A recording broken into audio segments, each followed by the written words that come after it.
Bismillahirrahmanirrahim. Assalamualaikum warahmatullahi taala wabarakatuh. Waalaikumsalam warahmatullahi wabarakatuh. Oke, selamat malam sahabat Masdik TV dimanapun Anda berada. Jumpa lagi di acara ngopi ya, ngobrol pintar bareng narasumber yang berbeda tentunya pada malam ini. Nanti apa tema kita dan siapa beliau nanti akan saya perkenalkan setelah ini ya.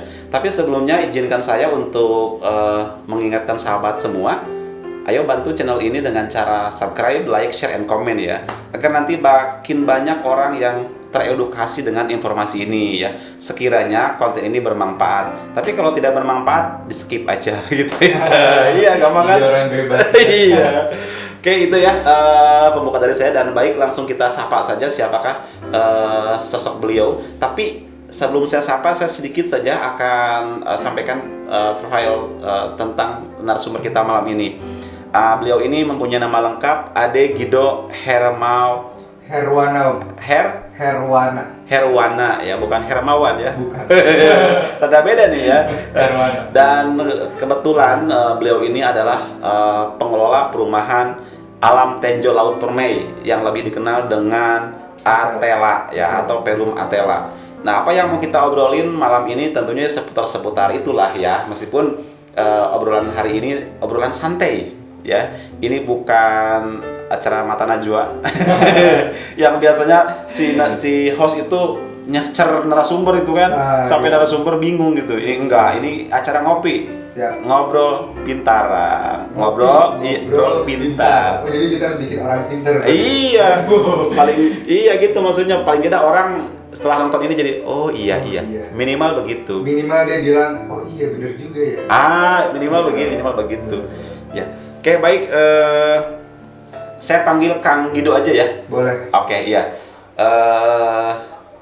Yang pertama tentunya ketika kita bicara perumahan ya Om ya. Siap. Orang kadang cenderung bicara ketika perumahan itu konsepnya di perkotaan. Nah, kalau misalkan Kang Guido sendiri mengembangkan Atela tadi itu ya. Seperti apa? Pelabuhan Ratu apakah sudah dianalisa sama tim itu termasuk wilayah yang cocok untuk dibikin perumahan? Sebenarnya Om, ada beberapa poin yang paling utama sih kita akan ada pemecahan lah intinya, walaupun mungkin saya nggak bisa jelasin secara data atau dan yang lain, baru ada beberapa rencana yang bisa kita ambil bahwa ada pemecahan dan yang lain-lain, terutama Ustadz administrasi itu akan pindah ke pelabuhan ya Om ya, yang sekarang lagi digarap sama pemerintah Kabupaten Sukabumi, pindah ke pelabuhan. Terus kan di Jajawa ya Om, kalau nggak salah di situ. Jadi semua pemerintahan dari mulai kantor-kantor kayak perizinan atau misalkan kantor-kantor kedinasan yang lain itu akan pindah ke pelabuhan. Otomatis yang awalnya kantor di kota atau enggak Cibadak lah anggapan, pasti pindah ke pelabuhan. Itu akan menambah jumlah populasi mungkin yang ada di pelabuhan gitu ya. Itu bisa jadi target kita, kayak honorer makin banyak, terus juga pekerja Pemda juga makin banyak, ataupun jadi orang pasti pengen berinvestasi atau misalkan pengen punya rumah di kawasan pariwisata kayak di pantai, dekat dengan pantai dan yang lainnya. Karena kan pelabuhan anggap aja lah di tengah-tengah lah ya. Pengen ke ujung genteng dia deket, pengen misalkan dia ke Sawarna ke sana bisa lebih deket juga misalkan. Jadi dibilang strategis untuk daerah pariwisata, oke. Buat misalkan sekarang kependudukan dan yang lain-lain juga banyak potensinya. Jadi sebenarnya kenapa kita pilih pelabuhan juga salah satu akan ada banyak sekali pengembangan yang dilakukan oleh pelabuhan. Contohnya kayak kemarin kita di atas ada pengeboran.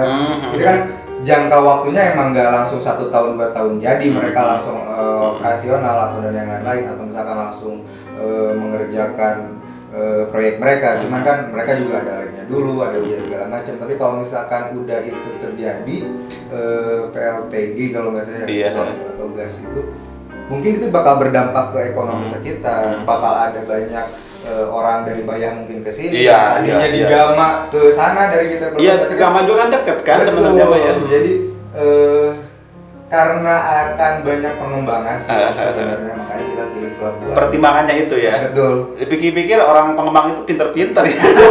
Maksudnya tahu aja gitu tempat-tempat yang potensial. Ada contekan mungkin gitu. Karena emang kita ngeliatin sebenarnya kan apa namanya, perumahan itu kan identik dengan ya tadi yang seperti Om bilang ada di perkotaan. Iya. Untuk mengakomodir orang-orang yang kerja di perkantoran gitu kan, atau misalkan dengan exit tol dan yang lain-lain. Mungkin kawasannya kebanyakan di daerah-daerah seperti itu. Cuman kita juga sama, cuman posisinya di pelabuhan aja. Iya. Di Sukabumi. Ya terus Kang Gido ini pilih titik di sini ya. Saya pikir strategis ya. Nggak pinggir-pinggir pantai amat, Betul. tapi nggak gunung-gunung amat. Oke, ada nggak sih Kang Gido dan tim kepikiran untuk melebarkan perumahan ini tidak hanya di sini? Misalkan contoh tadi ya bilang Gama, di Gama itu perusahaan nasional kan, multinasional malah ya. Ada nggak kepikiran untuk melebarkan ke? Tapi itu Mbak Banten loh. Nggak menutup kemungkinan kali ya. Kalau bisa saya jelasin sih mungkin nggak menutup kemungkinan. Cuman buat sekarang kita kan lihat, kalau misalkan cuman lihat peluang dari PT Gama aja kan dirasa kayak baru satu iya, poin peluang gitu ya. iya. Kecuali ada PT GSI misalkan pindah ke sebentar sana. lagi mau. Nah, kecuali emang udah ada pembebasan lahan dari untuk buka pabriknya udah mulai, terus dan yang lain-lainnya. Mungkin kita akan cari expand ke daerah sana gitu, nyari lokasi yang lebih juga. Iya. Kalau ini Om di Atela ini saya takut ketuker sama Aleta. Secara umum rekan-rekan yang ngambil perumahan di sini itu pekerja kantoran, orang biasa atau memang orang asli sini yang kerja di luar kota tapi bikin beli perumahan di sini rata-rata? Ada beberapa sih Om, tapi kalau misalkan ditanya rata-rata kita kebanyakan dari Pemda. Waktu honorer atau misalkan itu udah baru diangkat PNS atau yang lain, itu kebanyakan hampir di angka 75%-an. Dan nggak banyak juga kayak wira swasta juga banyak ada kayak ya? yang punya ruko di pasar atau misalkan wirausaha yang lain, kayak misalkan punya tambak dan yang lain, itu bisa kita proses. Berarti kalau begitu target market Perum itu Pemda sebenarnya. Pemda. Kalau misalkan ditanya target, kita sebenarnya target lebih ke Pemda sebenarnya. Karena tadi alasan kita datang ke pelabuhan tuh karena pusat administrasi itu rencana akan dipindahkan ke pelabuhan, makanya gesit. nah, kita targetinnya ke sana gitu. Jadi sebenarnya kalau misalnya ditanya target ya Pemda gitu. Tapi orang seperti saya boleh. Boleh. Asli pribumi kalau Pelabuhan Ratu ngambil perumahan. Boleh ada yang menutup kemungkinan, karena mungkin nanti kita bakal jelasin syaratnya apa aja. Yang paling utama itu sumber penghasilan paling utama. Jadi kalau misalkan mau pekerja Pemda, mau pekerja karyawan swasta atau karyawan kontrak, yang penting punya sumber penghasilan dari usaha dan yang lain itu boleh. Oke, Kang Gido nih, saya rada melebar sedikit ya. Sebenarnya kalau misalkan kita bicara perumahan nih ya,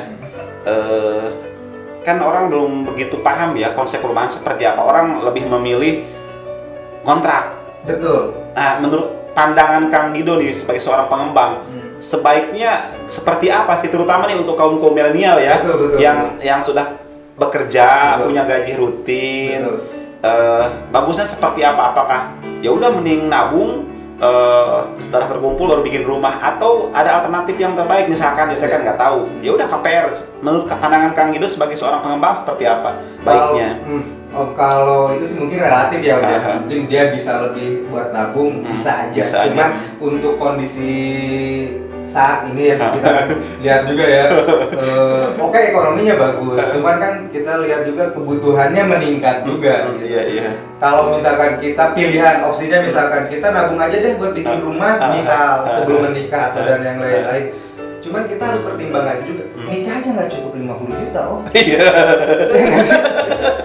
Belum kita kan kerja nih, pasti pengen beli mobil, Iyalah. pengen nambah motor. Kalaupun misalkan kita masih motor, tapi kan kita pasti ada keinginan pengen ganti motor. Pasti. Kalau misalkan pilihannya kita nabung sebelum menikah, Iya. jadi banyak juga dong yang ditabung. Iya. Anggapnya gini aja Om, kalau misalkan kita bahas dari segi kita nabung opsinya, gaji kita 4 juta, enggak sih, anggap aja buat ngekos atau dan yang lain-lain, makan, bensin, dan anggaplah 2 juta, sisa 2 juta, berarti kan kita juga butuh main, Atau iya. kita butuh belanja juga, paling nabung 1 juta, Iya. oke anggaplah udah bisa nabung 1 juta aman, Aman, gitu kan iya. ya. Cuman kan kita harus pertimbangkan juga, kita bakal nikah, terus kita juga bikin rumah itu kan nggak cukup uang 50 juta. Iya. Iya nggak sih? 100 jutaan. Berarti kalau misalkan kita kali aja ya, 10, misalnya 50 juta, tinggal bagi aja 12 gitu, 12 juta setahun, berapa tahun baru kita bisa bikin rumah gitu. Iya. Posisi kita pekerja loh. Sekarang kalau misalkan tadi Om lebih baik KPR, nah saya mau jelasin di segi KPR-nya. Sebenarnya KPR terutama di perumahan subsidi, subsidi itu kan berarti ada pemerintah, dari program pemerintah. Atau ini ya subsidi ya? Subsidi, kita perumahan subsidi. Jadi sebenarnya udah enak lah gitu. Kenapa dibilang perumahan subsidi ini? Dia pemerintah itu pengen kayak saya nih kerja swasta, saya kerja di PLTU lah, maaf contoh di pelabuhan saya kerja di PLTU, gaji saya 4 juta anggap sebulan, dengan saya ambil KPR subsidi buat dapetin rumah daripada ngontrak 1 juta, hampir sama angsurannya Om. Oh, yang KPR yang Atela tuh hampir sama. Jadi kita ada tenor yang 10 tahun, 15 tahun, sampai ke 20 tahun. Kebanyakan di 15 tahun. Itu berapa itu? Angsurannya tuh sebulan hampir 1.100.000-an.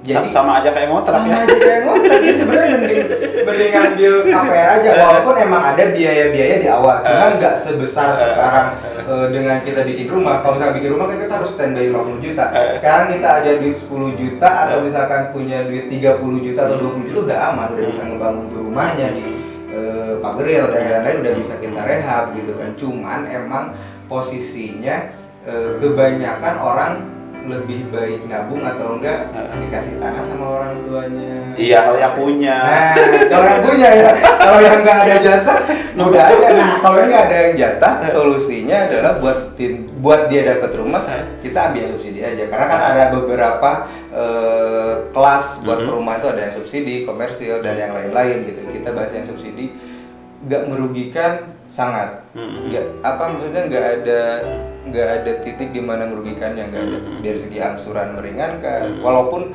kan tenornya sampai 15 tahun dan yang lain-lain.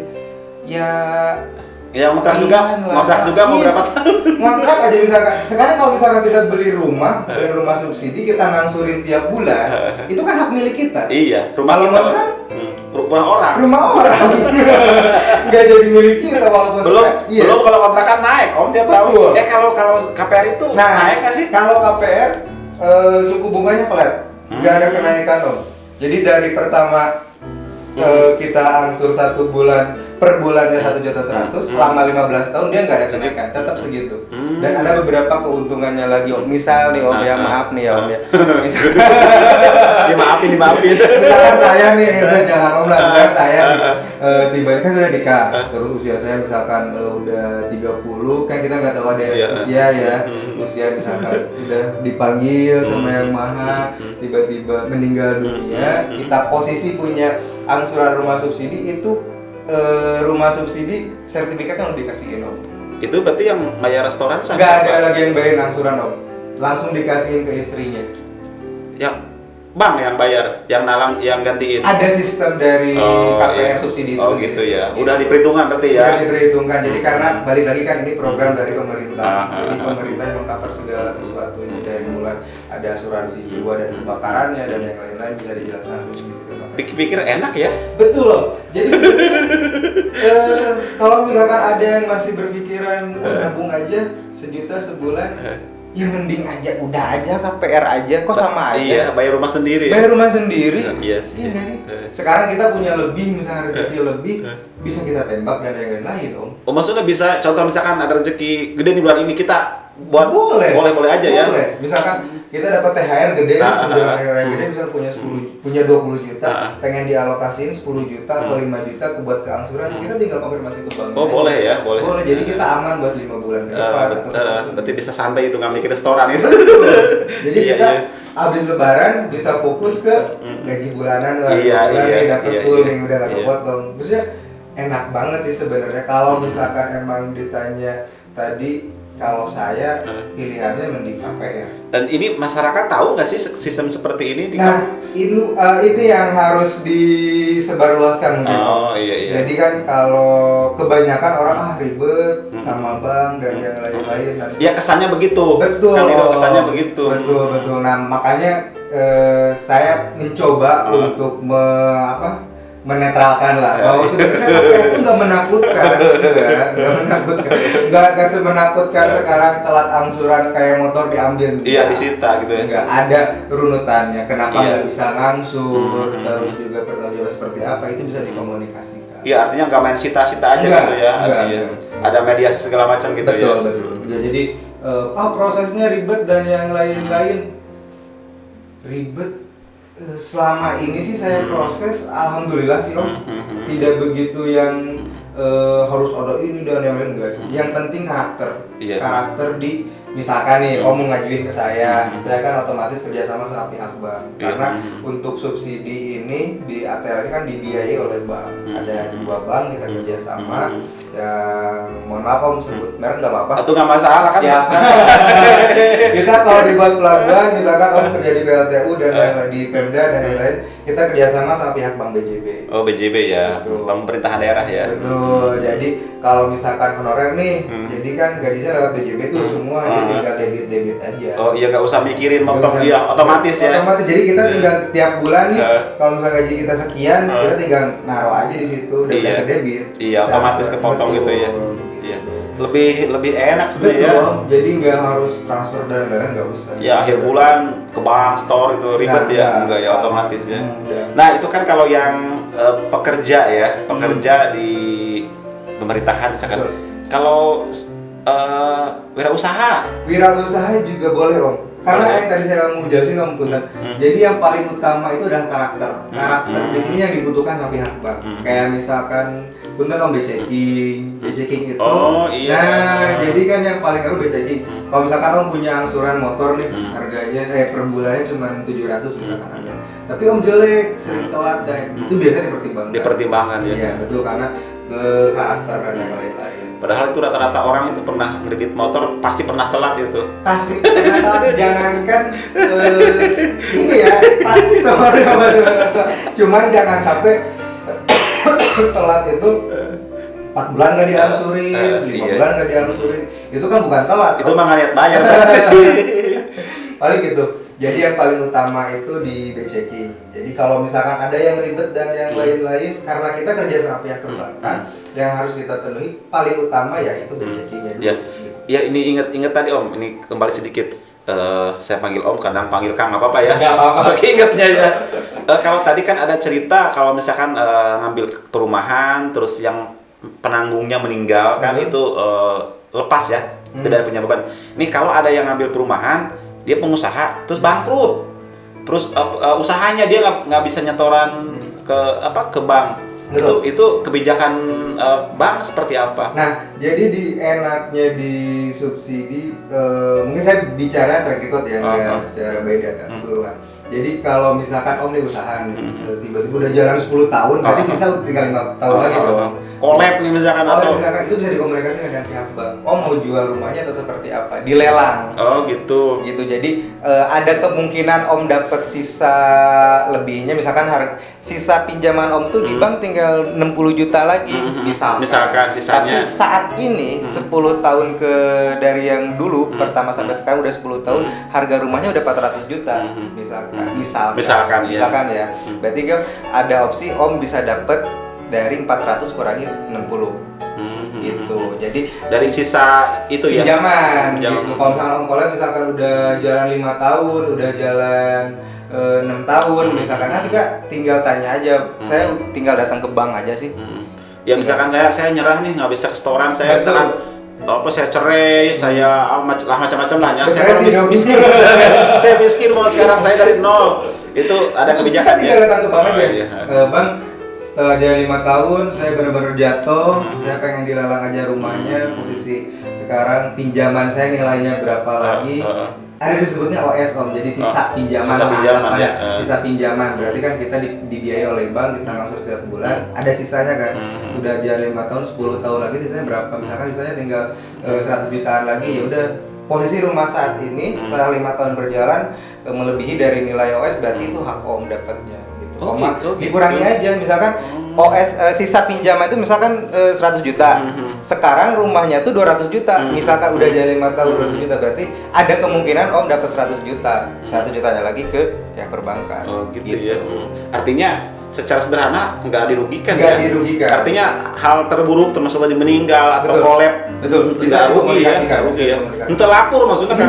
Enggak lapor. Mau lapor. Iya, enggak. Oh misalkan kolab, mana rumah disita, oh penggantian, jatuh miskin nah, kan? gitu. Enggak Benar, enggak ada segala sesuatu bisa dikomunikasikan. Iya.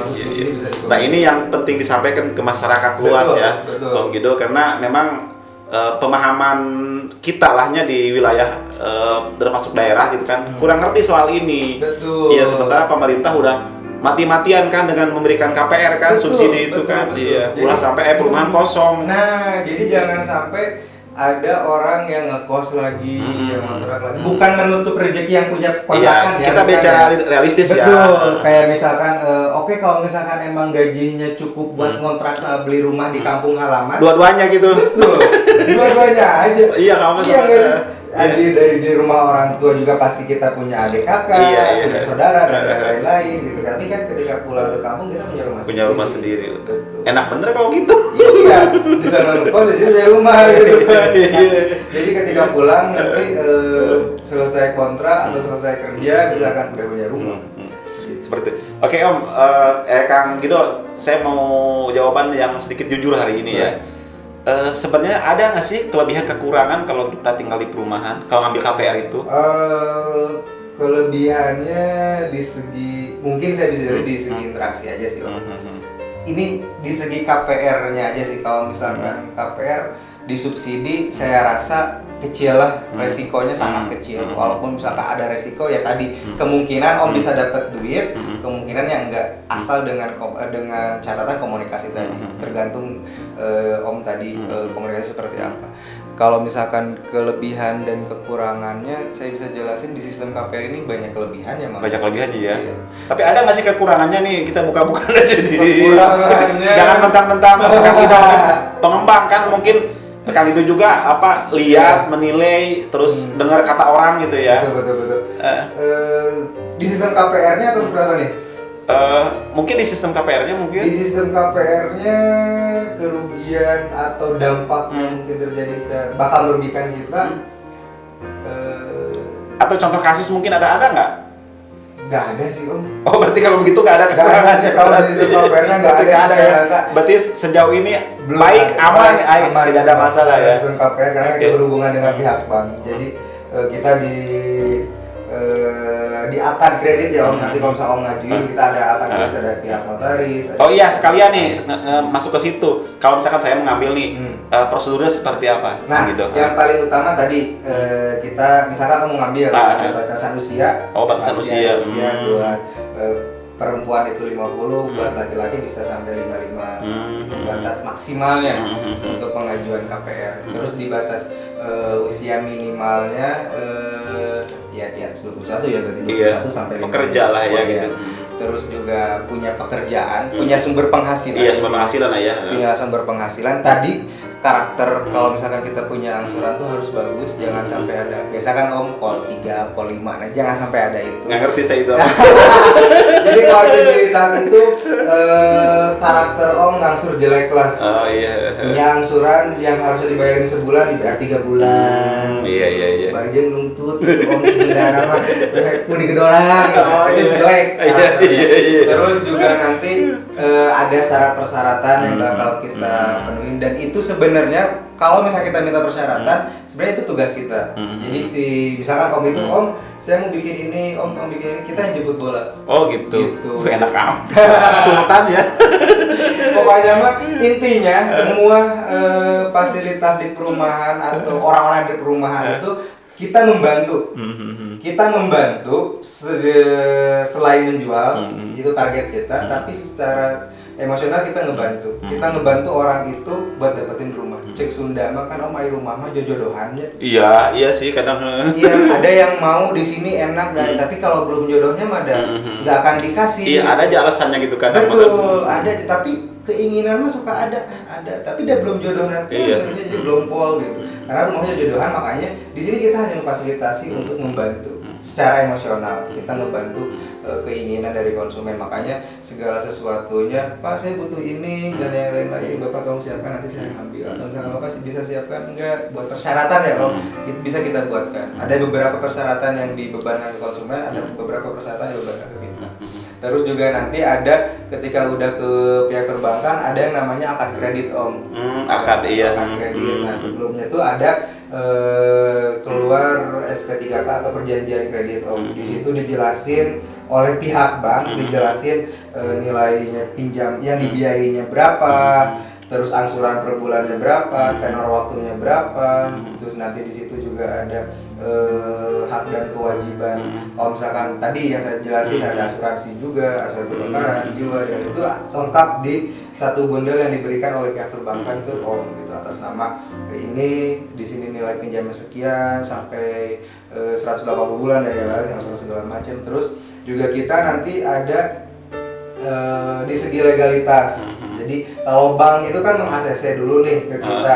Oke, saya kasih kamu. Saya biayain gitu ya. Oke, gitu. Terus nanti next lagi ke segi legalitasnya. Sertifikat iya. Jadi kan bank juga nggak mau lah. Saya yakin lah mungkin secara ini nggak mau lah kalau misalkan ngasih KPR ke orang lain tapi nggak jelas secara legalitasnya gitu. Iyalah. Gimana dan lain-lain. Nanti kita ada akad kredit sama pihak notaris. Kita ada biaya pajak dan lain-lain. Terus yang paling utama itu langsung ada AJB sama balik namanya. Jadi kita tanda tangan sama pihak notaris sama tanda tangan sama pihak perbankan. Kalau yang sertifikat itu berarti dikasih sekarang apa nanti kalau jadi sertifikat itu Om yang di KPR ini misalkan Om ngambil 15 tahun, sertifikat selama 15 tahun ada di sana. Terkecuali kata saya bilang tadi ada beberapa kebijakan yang mungkin bisa kita pakai, kayak misalkan kebijakannya saya pengen lunasin di rumah. Itu udah jalan 5 tahun, 10 tahun, 5 tahun lagi saya pengen lunasin di rumah. Bisa nggak? Misalkan Om datang ke bank. Bisa, itu langsung dikasih sertifikatnya. Oh iya. Kan tadi udah saya jelasin kalau misalkan ada orang yang permohonan subsidi, dia udah jalan terus dia meninggal, sertifikat langsung dikasihkan, berarti sertifikat tadi. Oh iya. Jangan sampai rumah kreditan sertifikat dikasih nanti digadain ke orang perbankan nggak bodoh ya. Iya, nggak bodoh dong. Iya kan itu. Siap. Ini ingat kita mengerucut kan ya ke Atela gitu ya. Atela. Alam Tenjo Laut. Kalau saya boleh tahu ini kita anggap aja intermezzo. Kenapa sih Alam Tenjo Laut? Coba gitu. Ada di sejarah yang saya tahu sih. Ada di daerah Tenjo Laut. Tenjo itu sebenarnya di bawah. Oh iya di bawah. Tenjo Laut. Jadi terus diartikan lah Tenjo Laut itu dalam Sunda mah kan Tenjo itu ningali. Lihat pantai dan laut.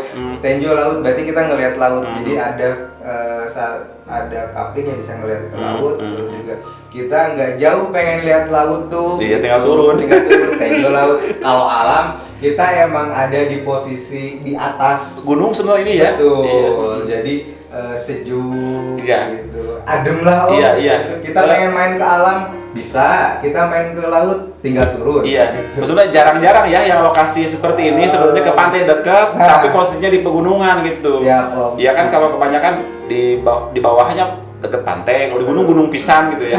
Jauh mana-mana. Iya. Terus Kang Gido nih, kalau bicara Tela, takut saya lagi nih.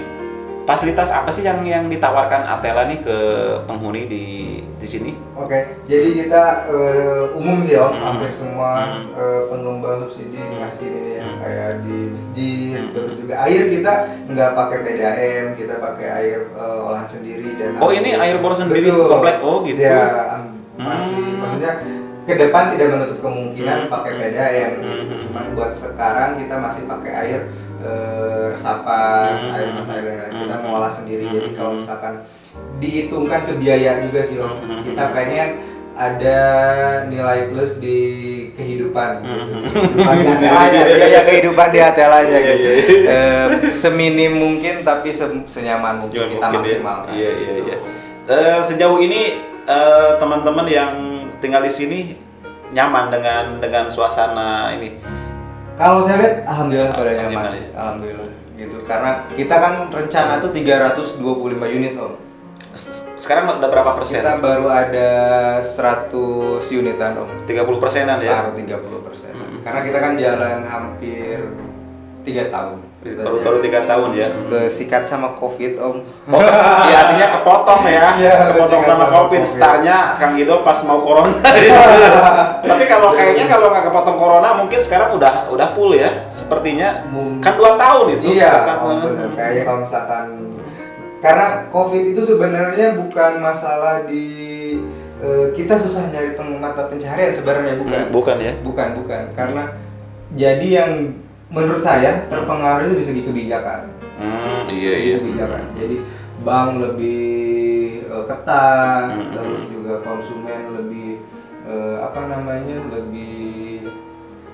lebih kayak restruct dan lain-lain. Iya. Jadi kalau misalnya punya angsuran karena difasilitasi boleh nggak ngangsur dulu selama 6 bulan, padahal itu ngaruh dan yang lain-lain. Oh kemarin ada kebijakan seperti itu? Ada beberapa kebijakan yang dibuat sama pemerintahan tapi berdampak ke KPR juga ada. Ada beberapa. Jadi kita yang dirugikan sebenarnya kita. Jadi ada beberapa kebijakan yang dibuat sama pemerintah buat yang punya angsuran nggak ngangsur misalkan, tapi itu bisa berdampak ke kita. Iya, tapi itu kan nggak disengaja ya, artinya karena secara global kemarin kan agak saja musibah lah ya. Iya, musibah. Terus Kang Gido nih, ini kalau hitung-hitungan perubahan subsidi, apa sih bedanya sama yang non subsidi? Kalau ya tadi di suku bunga Om. Jadi kalau misalkan komersil boleh saya sedikit aja Om ya. Iya, biar saya nambah wawasannya nih. Nah, kalau subsidi itu dia tadi angsurannya flat. Jadi sampai 15 tahun sampai tenor waktu yang disepakati itu angsurannya nggak berubah. Kalau yang komersil itu ada floating. Bisa di 3 tahun dia naik berapa persen. Karena suku bunga dia. Suku bunga. Betul, dia ikut suku bunga. Makanya keuntungnya di situ. Cuman kalau komersil mungkin di segi bangunan lebih bagus, maksudnya bagus tuh lebih besar gitu kan. Kalau kita kan subsidi kita tuh di Atela tipenya 60-36. Jadi luas tanahnya 60 meter, luas bangunnya 36 meter gitu, 2 kamar tidur. Iya. Kalau bicara subsidi non subsidi, apakah ada korelasinya dengan target market mungkin sih? Misalkan yang subsidi mah khusus pekerja pemerintahan, perusahaan-perusahaan swasta yang skalanya kecil. Tapi kalau yang non subsidi mah ke bos-bos gitu. Betul. Jadi kalau gitu subsidi itu ada batasan penghasilan. Dan misalkan saya sama istri kerja, itu ada batasan penghasilan. Saya pengusaha nih, penghasilan 200 juta sebulan. Nah, jangan subsidi. Kecuali anak Om. Tapi saya pengen punya rumah di sana gitu kan buat singgah doang misalkan. Terus saya saudara di sana semua bisa diisi sama saudara dan yang lain-lain gitu kan. Atau anak saya sekolah di situ, daripada kontrak ambil rumah kuliah misalkan contoh. Berarti anaknya boleh ya. Iya. Kalau kan bukan yang nggak wajib lah menerima subsidi Iya, nggak lucu juga di perumahan subsidi ada Pajero, ada Iya. Hammer, ada Rubicon. Ini gimana? Iya. Oh iya ya, berarti Betul. pemerintah juga tidak bodoh ya. Betul, karena kan subsidi itu tadi Om. Jadi emang ada. Kalau saya info sedikit Om, kalau belum berubah ya itu sekitar 6 sampai 8 juta. Penghasilan maksimal. Sumber penghasilannya gitu. Jadi kalau misalkan pengusaha kan biasanya ada laporan keuangan. Iya. Kan 200 juta kan belum dipotong segala macam. Bersihnya berapa sih? Ya kalau hitung-hitungan nominal 6 juta ke bawah berarti bener ya, pekerja pemerintahan, karyawan swasta, iya kayak gitu. Artinya pengusaha-pengusaha UMKM lah bisa lah ya, yang kayak punya kios di pasar. Betul. Jadi Jadi itu kan kisaran segitu. Kisaran 6 sampai 8 juta. Iya bener, artinya memang itu pasarnya ya. Betul. Iya. Kalau Kang Gido sendiri di pengembang punya ini fokus ke khusus non subsidi ada nggak? Enggak. Yang lain buat sekarang belum sih Om, kita subsidi semua. Terus ya. Karena kan kita dari PT Wiranegara Buana Jaya ini WBJ itu kita udah ngerjain hampir 1, 2, 4 project, 5 project. Di mana aja itu Kang Gido? Kita pertama kebanyakan sih di Cibadak Om.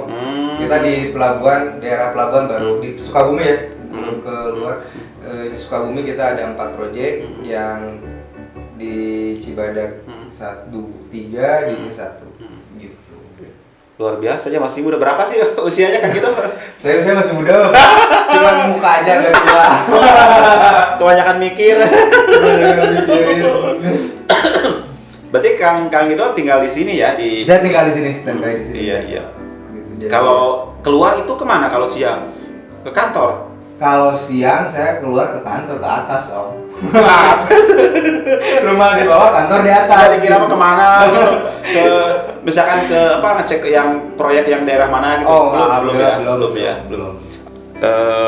Sudah kan kita ngebahas keuntungan subsidi seperti apa? Keuntungan subsidi, kalau saya sih pengen sedikit yang tadi ya. Jadi jangan sampai ada ketakutan Om. Jadi buang jauh-jauh ketakutan berhubungan dengan perbankan, ketakutan berhubungan dengan pengambilan perumahan, itu sebisa mungkin dijauhkan, karena pada prinsipnya bank itu nggak mau rugi. Iya. Karena kan kita kerja sama-sama. Iya, mereka kan usaha ya. Betul. Kecuali Om ya, karena ada beberapa juga perumahan yang sistemnya syariah.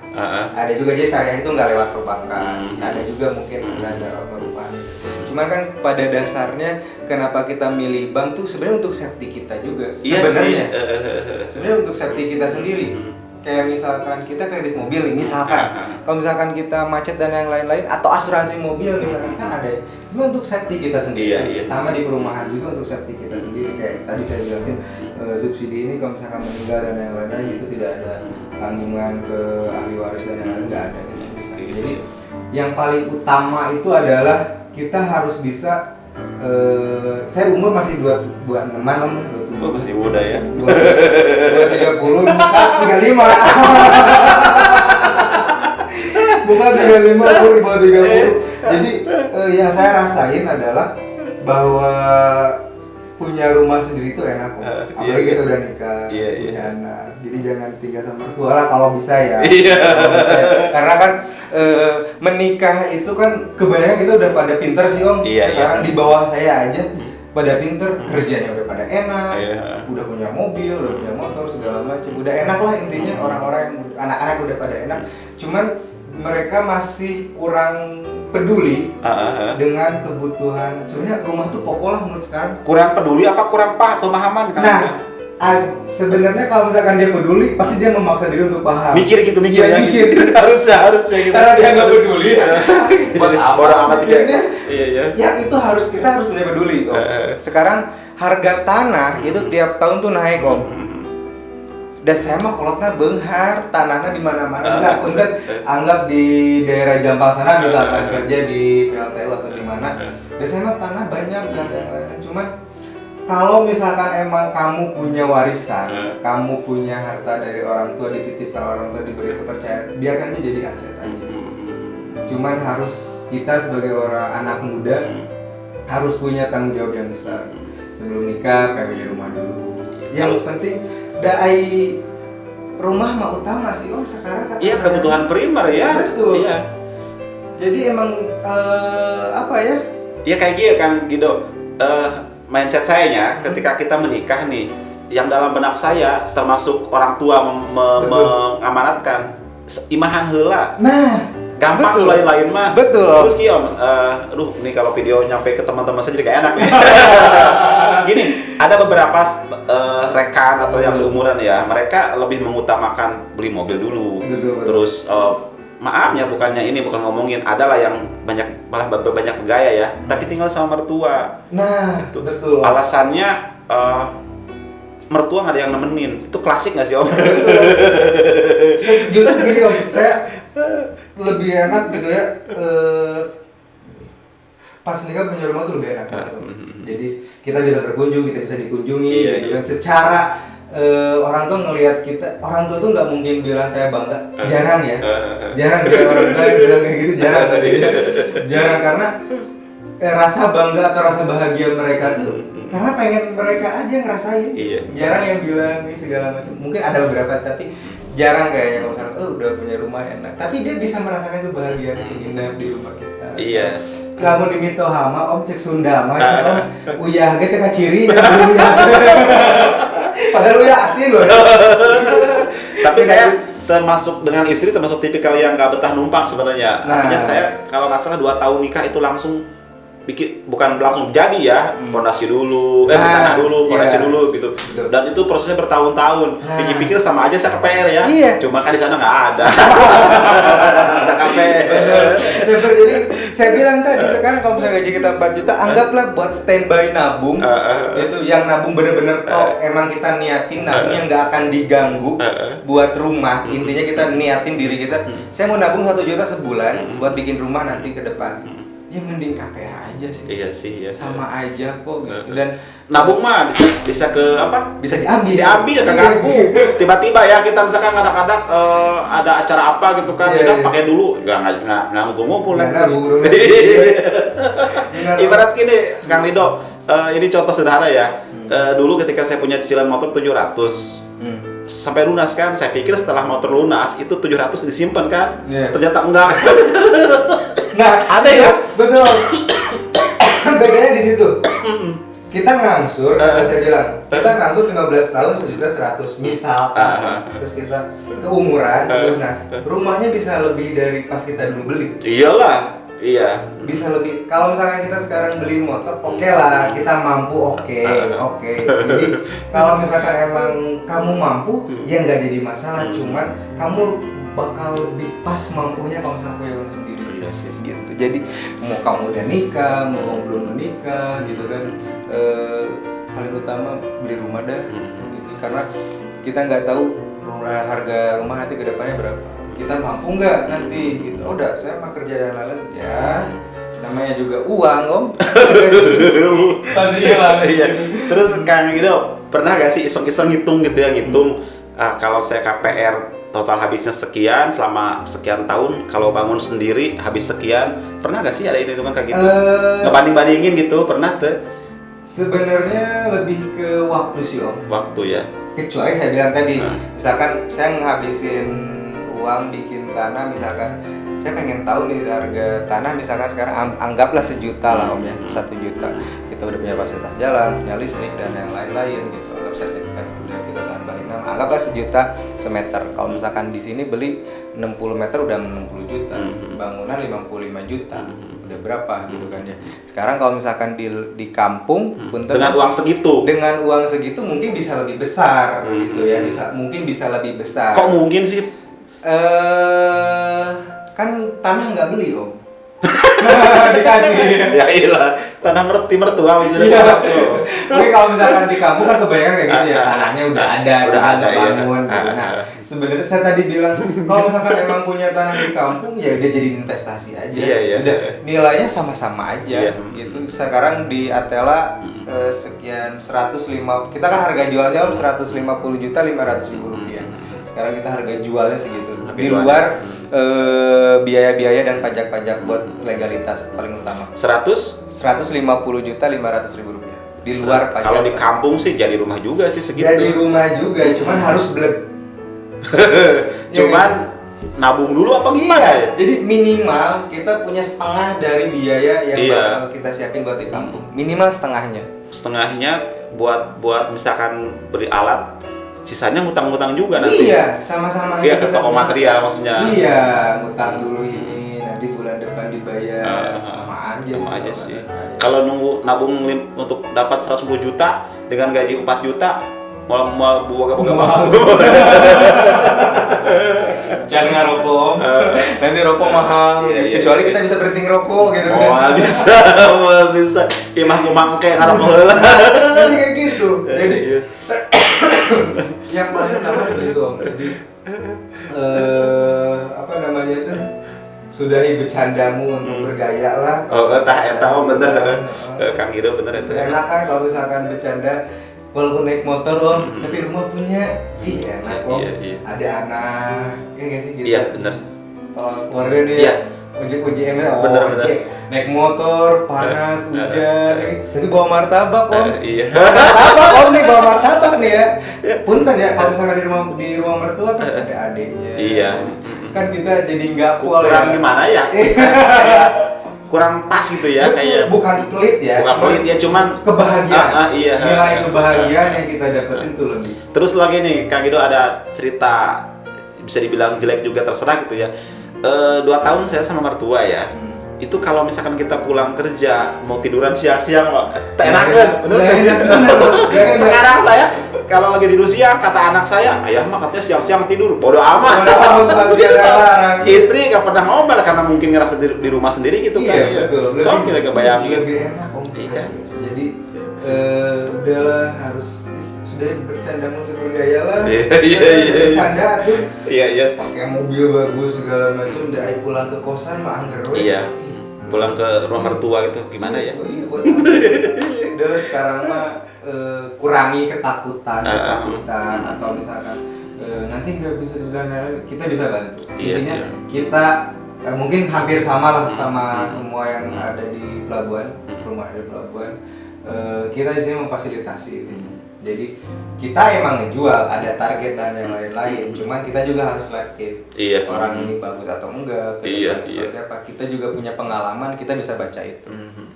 Dia karena kan semua ketika ada yang ngaco, bukan cuma bank aja yang dirugikan. Kita juga ada sisi yang dirugikan juga secara nanti kita kalau ngajuin lagi dipersulit dan yang lain-lain gitu. Jadi kita juga selektivitas om. Kita juga lihat orangnya, kita olah datanya dulu, kita pendekatan ke orangnya, kita jelasin dulu ke orangnya, keuntungan kerugiannya kita jelasin ke orangnya sampai orangnya paham dan yang lain-lain. Termasuk resiko segala macam. Betul, kita jelasin. Iya, kemungkinan A, B, C gitu ya. Betul, kita jelasin. Jadi kalau misalkan nanti ke depannya, kadang sekarang kan sebenarnya udah udah pengetahuan atau wawasan orang itu sebenarnya udah naik sebenarnya secara wawasan, cuman secara kesadarannya aja. Sumpah om, gitu ya. asli. Jadi pengetahuan mah tinggi, cuman kesadaran. Gitu kan?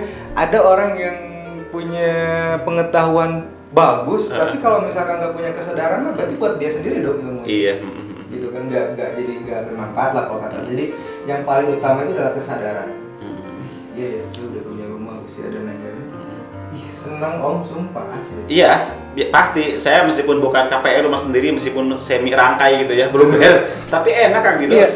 Gido tinggal di rumah sendiri mah seriusan. Artinya kita mau pulang malam tekudu, aduh aing mertua enak kenapa tuh nya misalkan atau iya mertua di mana sih misalkan subuh-subuh anak balik kan rumah sendiri mah bawa kunci sendiri kan. Iya betul. Betul. Iya, saya tipikal orang yang suka ngayap begadang itu pulang malam jam 1 jam 2 buka pintu istri tidur anak tidur udah kita tidur di kursi di mana kadang ngerokok ngopi gitu. Bisa nonton TV bebas, ngerokok di mana aja gitu. Malam-malam ke dapur makan tong-teng terang masak di rumah sendiri aja. Tapi omongan lah itu kasarnya betul. ya. Artinya secara umum tinggal di rumah sendiri meskipun KPR itu enak kan gitu ya. Sumpah om. Jadi ya selalu pengen tekenin bahwa kurangilah ketakutan itu. Terus juga kita itu kayak milenial tuh katanya ada di posisi ekonominya lagi tinggi tapi kebutuhan juga mengikuti ketinggiannya. Kang Gido pernah dengar isu ini nggak di medsos atau di TV bahwa kaum milenial di tahun sekian itu tidak akan mampu beli rumah sendiri? Betul. Pernah sih? Betul. Ada. Saya pernah dengar sih. Saya juga pernah. Karena udah habis sama yang tua-tua sekarang, yang kayak sekarang. Karena mereka lebih sadar om. Ya nggak sih kayak saya gaji misalkan 6 juta om. Coba, seneng gak sih sebulan 6 juta? Kerja enak depan komputer doang, nggak panas-panasan, cuman pulang pergi doang, kena panas kena hujan. Kalau kayak kata kita naik motor, itu juga kalau naik mobil paling macet doang. Ya gak sih? Gaji 6 juta sebulan. Kita pasti lebih peduli dengan kebahagiaan kita sendiri, main atau misalkan biaya kenakalan kita naik, misalnya lebih ke sana mungkin ya nggak sih, lebih ke biaya kenakalan kita kan berarti karena kesadaran, saya bilang kesadaran. Jadi justru karena orang mah dulu ya nyari, mungkin sekarang juga ada beberapa yang bilang kalau misalnya nyari kerja itu susah, tapi kan sekarang buat buka peluang bisa menciptakan uang tuh kan sebenarnya banyak ya, kayak si Indra Kens yang uangnya miliaran kan ya, afiliasi gitu ya. Usianya segitu tapi uangnya miliaran gitu, cuman kan karena otaknya main dia. Nah gitu, jadi kita harus bisa ambil contoh yang bagusnya gitu. Oh, Iya, kita penghasilan udah oke nih. Mhm. Kita penghasilan udah oke nih. Berarti kita harus kayak God bless rumah kita sendiri. Artinya Kang Gido, untuk kaum milenial ya yang sekarang lagi di atas daun ceritanya ya. Betul.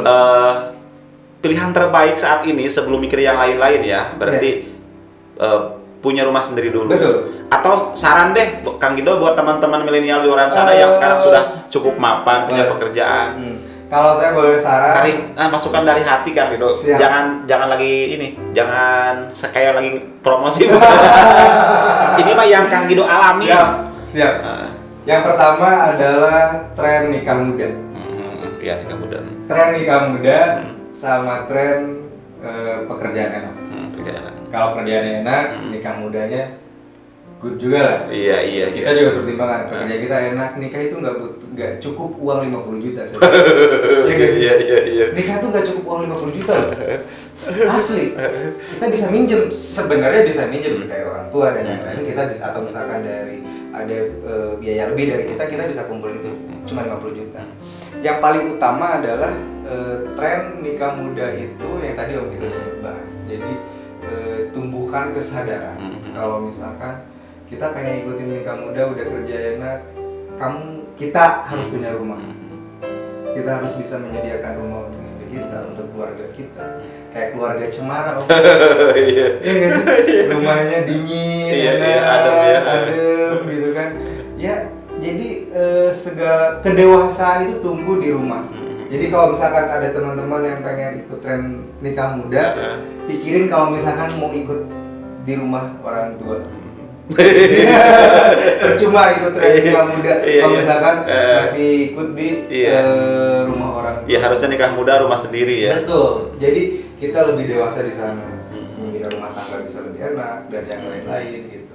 Jadi lebih bisa menyelesaikan secara sendiri. Terus yang kedua, saran dari saya buat kita coba ini aja, komunikasiin aja bahwa gak ada kerugian apapun sebenarnya. Gak ada kerugian apapun. Kalaupun ada kerugian, saya gak bisa jelasin kerugiannya, boleh share ke saya. Kerugiannya di sini dan lain-lain bisa saya bantu. Jadi sebenarnya adalah kalau ditakut kerugian dan yang lain-lain nggak ada kerugian. Jadi ambil seminim mungkin lah buat hal kayak gitu. Solusi artinya secara garis besar solusi terbaik terbaik untuk milenial yang udah nikah karena kerjaan udah mapan itu ambil. Ya, jadi sekarang kerjaan mapan, saya bilang tadi kalau misalkan biaya kenakalannya tinggi habis. Jadi kerja buat apa gitu? Pulang kerja ngayap gitu ya. Iya, buat apa tuh kerja buat apa jadinya gitu? Kalau misalkan yang mau kayak gitu. Jadi buang-buang duit, stop lah buang-buang duit. Kita belajar buat memiliki sesuatu investasi. Kalau misalkan dibilang investasi ya investasi. Kalau misalkan mau dibilang itu adalah tempat tinggal ya monggo. Cuman belajarlah investasi yang benar-benar investasi. Dan ini kesadaran yang harus dibangun ya. Betul. Dan tugas siapa tuh menyadarkan itu? Tugas kita semua ya. Iya, saling mengingatkan ya. Misalkan mengingatkan. saya punya sahabat yang teman yang sudah mapan, belum nikah atau udah nikah belum punya rumah, ya kita bukan mau ngajarin. Betul. Ya.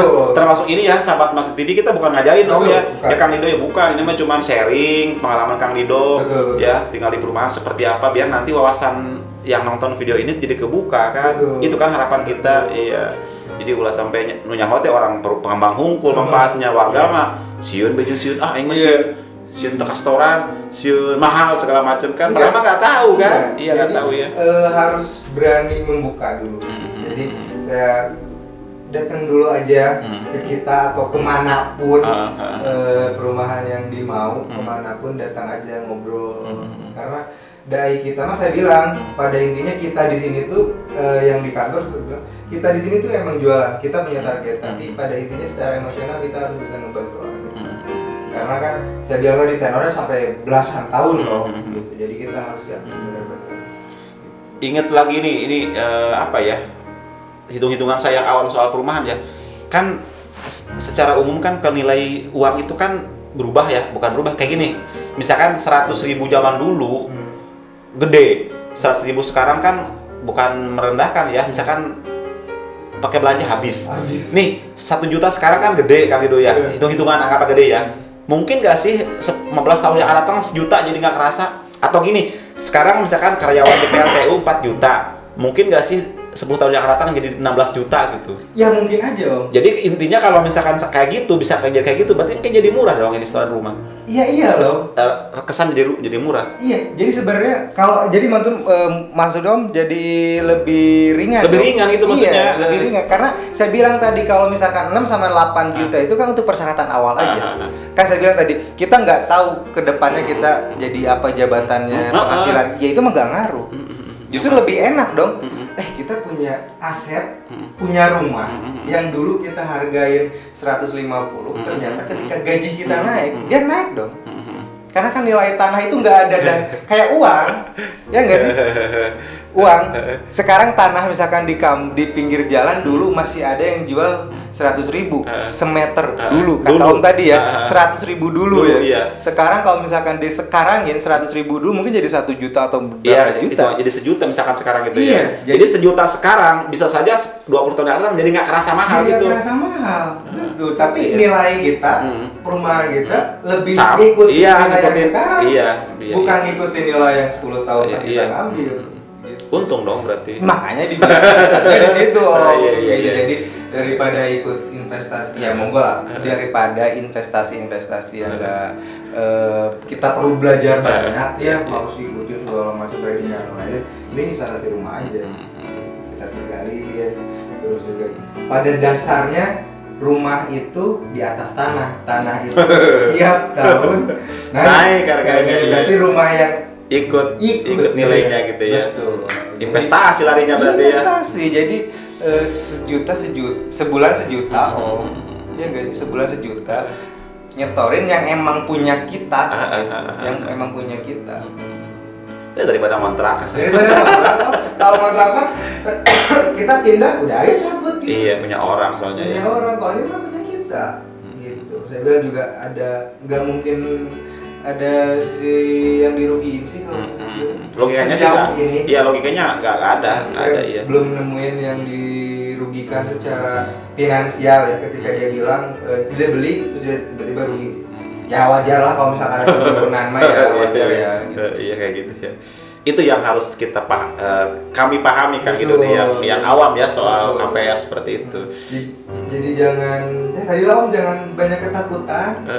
Ya karena kita nggak paham Kang Ido nggak paham, nggak ngerti soal KPR itu seperti apa gitu. Karena KPR itu kan saya bilang tadi yang subsidi, kita diatur oleh pemerintah, kita mengikuti aturan pemerintah karena ini adalah program pemerintah. Jadi segala sesuatu yang ada dalam perumahan subsidi ini pasti bisa kita kasih solusi dan yang lain-lain gitu. Iya. Karena ini program pemerintah loh. Iya, pemerintah gitu. mau mungkin dolim ke warganya ya. Betul Om. Walaupun sekarang dibatasi, tadi kata Om bilang kan nggak mungkin. Kayak misalkan Pertambak dan Pertalite lah Om gitu ya. Kan kita lebih seneng yang subsidi Pertalite. Tapi ada nggak sih kasus orang yang dianggap mampu gitunya iseng-iseng beli perumahan subsidi? Sikap pengembang kumaha? Dan kita mah jualan ya Om. Cuan kita mah ambil aja. Iya. Selagi emang dia misalkan buat yang kerjanya atau yang lain ya kita ambil. Iya kayak tadi buat anaknya yang kuliah gitu. Kita ambil. Atau boleh nggak sih kita berpikiran nyeleneh Gimana nih? buat istri muda? Boleh buat pos 2. Pos 2. Boleh? Boleh. Oh gitu. Aduh. Boleh Om buat pos 2.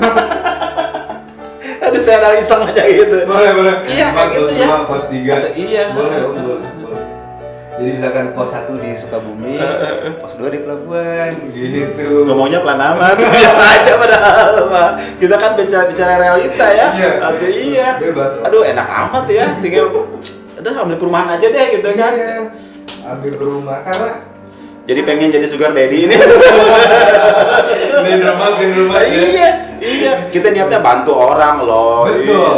Kita ngasih rumah. Aduh Iya loh. Kita sugar daddy nih ya. Kita sugar daddy nih. Udah kita kasih. Jadi kalau nanti istri nonton nggak apa-apa istri Om, istri Kang dari. Enggak. Saya emang enggak apa.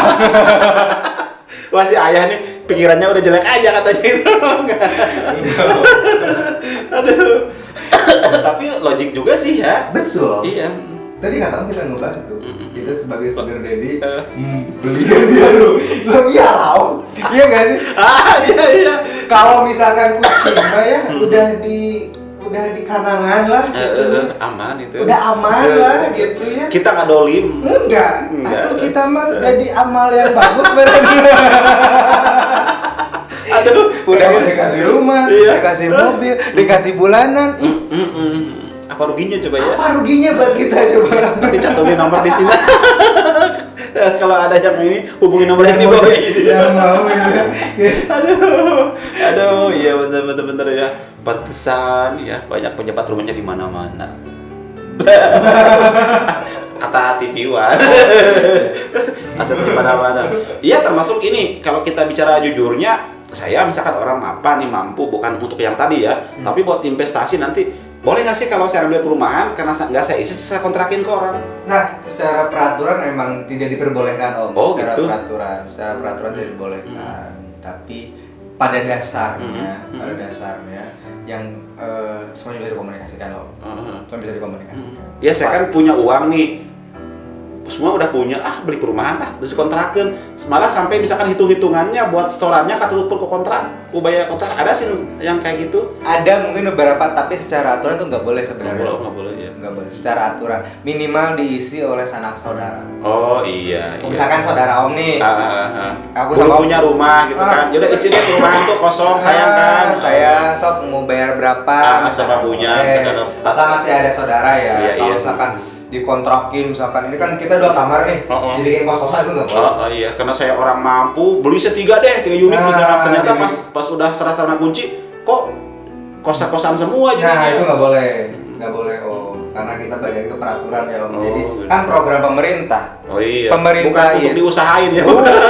Buat bantu orang yang yang ini ya, yang kurang beruntung. Jadi pemerintah tuh pengen ngestabilin lah mungkin ya. Dia pengen menstabilkan yang tadi saya bilang. Jadi kita nih kaum milenial gaji anggaplah 4 juta ya mampu lah gitu. Iya, 1 juta menyisihin ya. Betul, karena kan kita juga punya karir. Kita nggak tahu 2-3 tahun atau 5 tahun ke depan kita jabatannya naik atau seperti apa kan kita nggak tahu gitu, karena yang penting kita punya karir. Nah pemerintah tuh pengen itu ya. Jadi sedini mungkin ya arahnya ke sana, sedini mungkin untuk mereka yang berpenghasilan, mereka memiliki sumber yang jelas, karirnya jelas, sok saya bantu kamu. Luar biasa. Gitu.